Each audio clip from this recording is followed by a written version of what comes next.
et bienvenue sur Maxime Delimoucha, j'espère que vous allez bien mes amis. Je partage avec vous aujourd'hui une recette de purée maison que j'accompagne avec une viande hachée et sauce crémeuse aux champignons. Recette facile et rapide à réaliser, familiale et économique, découvrant le menu ensemble. Nous allons commencer par préparer la purée de pommes de terre. Alors on va éplucher les pommes de terre spéciale purée, c'est important de faire attention à ça. Et après on va les couper en petits morceaux et on va les faire cuire dans l'eau froide avec une gousse d'ail à feu moyen pendant 25 à 30 minutes selon la cuisson. Alors vous vérifiez avec un couteau que vous introduisez dans la pomme de terre pour vous assurer qu'elle est bien cuite. Ça peut aller jusqu'à 35 minutes par moment. On va saler et poivrer et mettre un tout petit peu d'huile d'olive, l'équivalent d'une petite cuillère. Après cuisson de la pomme de terre, on va venir l'égoutter et on prend uniquement les pommes de terre qu'on va passer après dans le moulin à pommes de terre. On va venir les écraser. C'est une opération fastidieuse, mais c'est ce qui donne de la bonne purée en fait. Il ne faut pas la passer au mixeur après, la texture elle n'est pas bonne. Alors vous raclez les bords pendant que vous êtes en train de tourner en fait à l'aide de l'écrase légumes. Vous pouvez utiliser un ustensile spécial pomme de terre pour l'écraser directement. Moi je préfère cette méthode-là pour la purée. Comme ça, on a une purée mousseline assez lisse.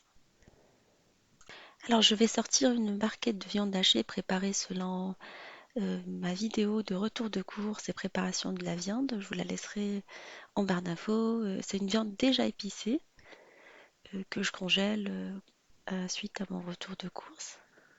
Épicée avec du curcuma, de la slhanout, l'huile d'olive, de l'ail en poudre, du piment d'Espelette, du piment doux. Après, vous mettez les épices que vous aimez, Et, euh, et je la congèle, comme ça je décongèle ma viande le matin avant d'aller au travail et le soir quand je rentre, j'ai déjà ma barquette épicée. On va la réduire en boudin.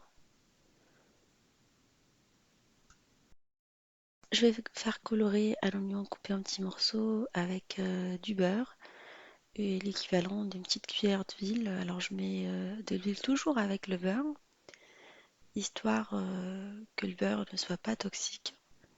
Et on laisse les oignons colorés jusqu'à ce qu'ils soient translucides pendant 5 à 6 minutes à feu moyen. Après, on rajoute des champignons émincés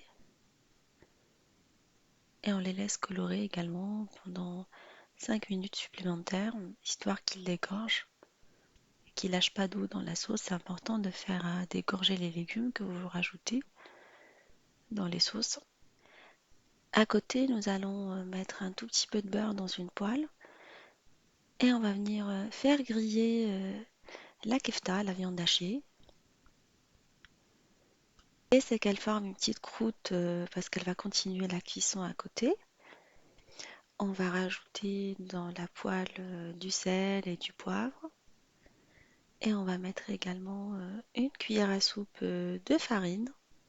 Et on va mélanger constamment une fois qu'on rajoute la cuillère à soupe de la farine. On arrose après avec de l'eau chaude et on mélange notre poêle. Ça va former une petite sauce assez sympa. Alors vous pouvez utiliser un mélange du quatre pois ou du poivre noir tout seul hein, si vous voulez. Et on mélange sans cesse une fois qu'on rajoute de l'eau chaude dans la poêle. La viande hachée est maintenant cuite. Enfin, je l'ai laissé 5 petites minutes à cuire sur les deux côtés. Je vais venir la transvaser dans la sauce. Alors je ne mets pas le gras hein, de la viande, j'aurais pu le faire. Mais non, enfin, il y a une autre méthode de le faire, c'est que vous grillez votre viande, vous la mettez de côté et vous faites colorer la- les oignons dedans et ça vous fait une sauce. Moi, je préfère cette méthode-là. Je fais griller la viande à part et je la rajoute dans la sauce. Après, vous faites quand vous avez envie. Et on va bien mélanger la viande hachée. Maintenant, elle va pas se défaire parce qu'elle a formé la croûte. On la plonge vraiment dans la sauce. On va couvrir et la laisser cuire pendant 6 à 7 minutes à feu moyen, à couvert. Et juste avant de passer à table, nous allons préparer la purée de pommes de terre. On va continuer la préparation parce que je l'avais écrasée et laissée de côté, histoire de la manger chaude. La quantité, on a chauffé du lait à côté.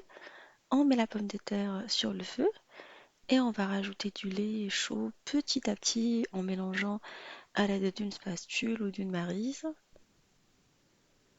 jusqu'à ce qu'on obtienne la bonne consistance.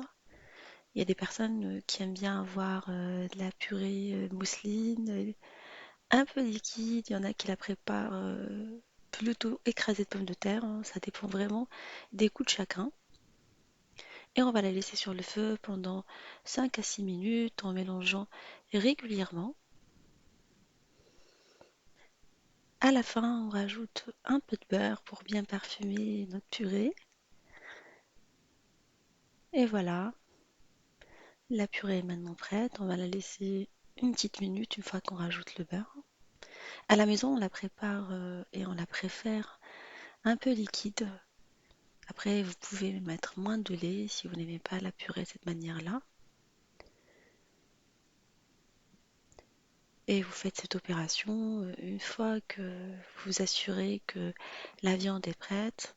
Comme ça, vous servir en même temps. On passe à la présentation finale. Je vais mettre la purée de pommes de terre dans des assiettes et je vais servir à côté la viande en sauce crémeuse aux champignons, la viande hachée.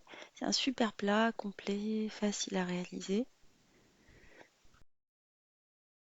Vous venez parsemer avec des herbes, avec du piment coupé très finement. Les personnes qui mangent pas pimenté peuvent se contenter de persil, ça parfume pas mal et ça apporte de la couleur dans ce plat. J'espère que cette recette vous fera plaisir et fera plaisir à vos familles. Je vous fais des gros bisous d'amour. Merci pour vos messages et on se dit comme d'habitude, on se retrouve sur la cuisine des Limouchas avec des nouvelles recettes, un nouveau voyage culinaire et à bientôt.